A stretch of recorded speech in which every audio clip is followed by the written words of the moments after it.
Baik, Bismillahirrahmanirrahim. Assalamualaikum warahmatullahi wabarakatuh. Di sini saya perkenalkan, nama saya Abdul Rahim. Saya prodi PAI Pendidikan Agama Islam. Di sini saya akan menjelaskan tentang pengertian alat kelamin menurut hukum Islam.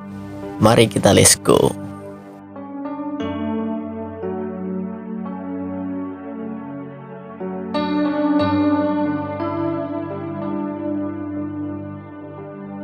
Baik, untuk pembahasan pertama langsung saja kita mulai dari transgender itu sendiri. Pada dasarnya, transgender adalah orang-orang yang merasa bahwa identitas gendernya tidak sesuai dengan jenis kelamin saat ia lahir. Misalkan saja seperti ini. Seorang wanita transgender adalah seorang yang terlahir berjenis kelamin laki-laki, tetapi orang tersebut merubah kelaminnya dengan jenis kelamin perempuan, di mana hal ini dilakukan dengan cara operasi untuk merubah jenis kelamin yang tadinya perempuan menjadi laki-laki. Nah, mungkin seperti itulah prosesi terbentuknya transgender tersebut. Dalam Islam, transgender yang diperbolehkan adalah ketika terjadinya hal yang mendesak, seperti halnya orang yang terlahir dengan jenis kelamin dua.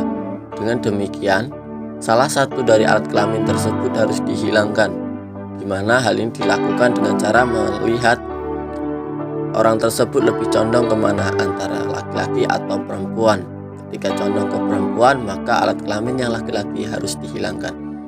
Begitu juga dengan sebaliknya. Mungkin demikian untuk transgender ini. Secara hukum dapat kita pahami dalam hal ini, yaitu salah satu hak asasi transgender adalah dapat perlindungan akan hak tanpa adanya diskriminasi, di mana hal ini diatur dalam Undang-Undang Dasar Negara Republik Indonesia di negara kita, yaitu pada tahun 1945, menegaskan dalam pasal 281 ayat 2, yang mana isinya berbunyi, setiap orang berhak bebas dari perlakuan yang bersifat diskriminasi atas dasar apapun dan berhak mendapatkan perlindungan terhadap perlakuan yang bersifat diskriminatif tersebut. Dengan hal ini, maka transgender dapat dilakukan tanpa adanya tekanan sosial yang melindunginya, sehingga transgender ini dapat dilakukan tanpa menimbulkannya diskriminasi di lingkungan sosial masyarakat yang diatur dan dilindungi oleh undang-undang tersebut. Lalu akan tetapi dalam sudut pandang Islam, adapun hukum operasi kelamin dalam syariat Islam harus diperinci persoalan-persoalan dan latar belakangnya mengapa harus dilakukannya transgender tersebut. Apabila dilakukan dengan cara atau dengan alasan yang kurang tepat atau dapat dibenarkan, maka transgender ini diharamkan dan tidak boleh dilakukan. Sebagaimana para ulama fikih mendasarkan ketetapan hukum tersebut pada dalil-dalil, sebagaimana firman Allah dalam surah Al-Hujurat ayat ke-13. Dalam ayat ini Allah Subhanahu wa taala menjelaskan bahwasanya, hai manusia, sesungguhnya kami menciptakan kamu dari seorang laki-laki dan seorang perempuan, dan menjadikan kamu berbangsa-bangsa dan bersuku-suku, supaya kamu saling kenal mengenal. Sesungguhnya orang yang paling mulia di antara kamu di sisi Allah ialah orang yang paling takwa di antara kamu. Sesungguhnya Allah Maha mengetahui lagi Maha melihat. Di mana dalam ayat ini dijelaskan bahwa sungguhnya manusia di hadapan Allah Subhanahu wa taala bukan karena jenis kelaminnya ia dimuliakan, bukan karena rasnya, bukan karena kekayaannya, dan bukan karena kedudukannya, akan tetapi karena takwaannya kepada Allah Subhanahu wa taala.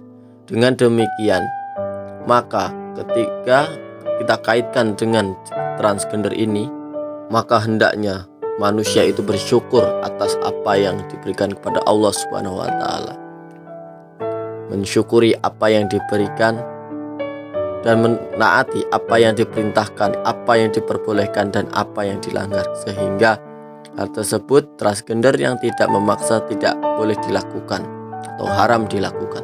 Akan tetapi jika hal ini mendesak, maka diperbolehkan untuk melaksanakannya supaya jelas apakah dia laki-laki atau perempuan.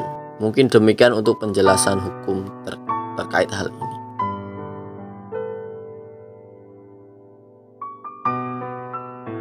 Dalam transgender ini ada beberapa hal yang perlu kita ulas. Yang pertama yaitu tabiat dan takmil. Yang pertama yaitu tabiat. Pada dasarnya tabiat adalah perilaku manusia yang secara alami sudah ada di dalam diri manusia, seperti malaikat yang memiliki sifat seperti dicetak. Maka sifat malaikat itu tidak bisa berubah, melainkan selalu taat dan patuh pada Allah. Demikian juga manusia, mereka memiliki sifat dan perilakunya masing-masing yang sudah dibawa sejak lahir, di mana hal ini menjadi kebiasaan dan perilaku kehidupan mereka sehari-hari. Sedangkan tashil atau takmil merupakan suara yang keluar ketika berbicara yang akan menjadi pembeda antara laki-laki dan perempuan. Biasanya jika suara laki-laki itu lebih besar dibandingkan suara perempuan, di mana suara perempuan itu memiliki suara yang lebih lembut dibandingkan dengan laki-laki. Itulah mungkin penjelasannya. Lalu kita lanjut kepada bahasan yang selanjutnya, yaitu hak waris terhadap transgender. Ketentuan waris bagi ahli waris transgender ditinjau dari hukum Islam, yaitu di mana hak waris yang diberikan padanya hendaknya paling sedikit di antara dua keadaannya. Keadaan bila ia sebagai laki-laki dan sebagai wanita, di mana untuk hal ini kemudian untuk sementara sisa harta waris yang menjadi haknya dibekukan sampai statusnya menjadi jelas atau sampai ada kesepakatan tertentu antara ahli waris dan penerima warisan tersebut. Baik, yang selanjutnya yaitu yang kita akan bahas, yaitu tujuan transgender. Dalam hal ini tentu saja transgender dilakukan untuk memperjelas jenis kelamin apa yang ada dalam diri seseorang, antara laki-laki atau perempuan. Biasanya yang terjadi di kalangan kita yaitu seorang transgender biasanya memang sejak dini merasakan bahwa dirinya terperangkap dalam tubuh yang salah. Biasanya transgender akan berusaha mengubah dirinya menjadi sesuai dengan jenis kelamin yang ia rasakan sebagai jenis kelaminnya. Dalam hal ini biasanya pergantian jenis kelamin ini pada normalnya yaitu dilakukan kepada seseorang yang memiliki dua jenis kelamin, yaitu unsa, di mana hal ini dilakukan untuk memperjelas antara dia berjenis kelamin laki-laki atau perempuan dengan pertimbangan yaitu melihat dari sikap, kebiasaan, dan ia lebih condong kemana.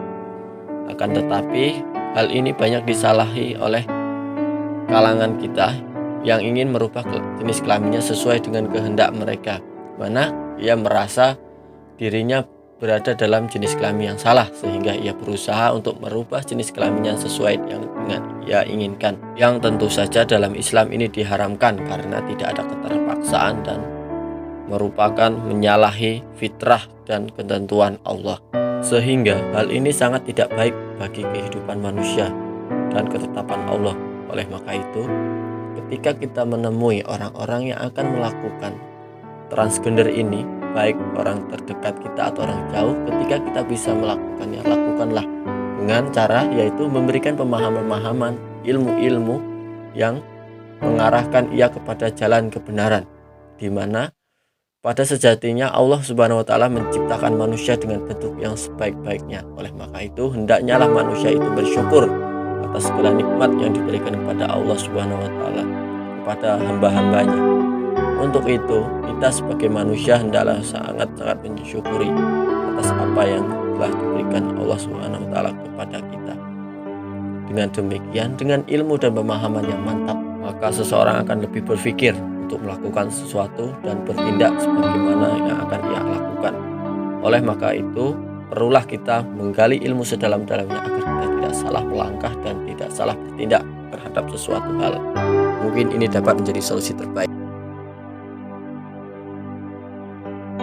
Nah, baik teman-teman, untuk hal ini hukum telah menjelaskan kepada kita di mana hukum ini bersumber dari dasar-dasar dan penelitian-penelitian yang tepat dan bersumber dari hukum-hukum yang benar, yaitu Al-Quran yang merupakan firman Allah Subhanahu wa Ta'ala yang tidak mungkin didustakan dan salah. Oleh maka itu, kita sebagai manusia hendaklah bersyukur atas apa yang telah Allah Subhanahu wa Ta'ala berikan kepada kita, hendaknya kita bersyukur atas segala nikmat yang telah diberikan tersebut dan tidak kufur atas apa yang telah diberikan, dan menyalahi apa yang dilarang-larangnya dan menaati segala apa yang diperintahkannya tersebut. Mungkin itu yang dapat kami sampaikan. Kurang lebihnya kami mohon maaf yang sebesar-besarnya atas kekeliruan dan kesalahannya. Mungkin cukup sekian yang dapat kami sampaikan. Mohon bantuannya, like, comment, subscribe, dan nyalakan loncengnya untuk mendapatkan video-video terbaru dari kami. Cukup sekian, terima kasih. Wassalamualaikum warahmatullahi wabarakatuh. Sampai jumpa di lain kesempatan. Terima kasih.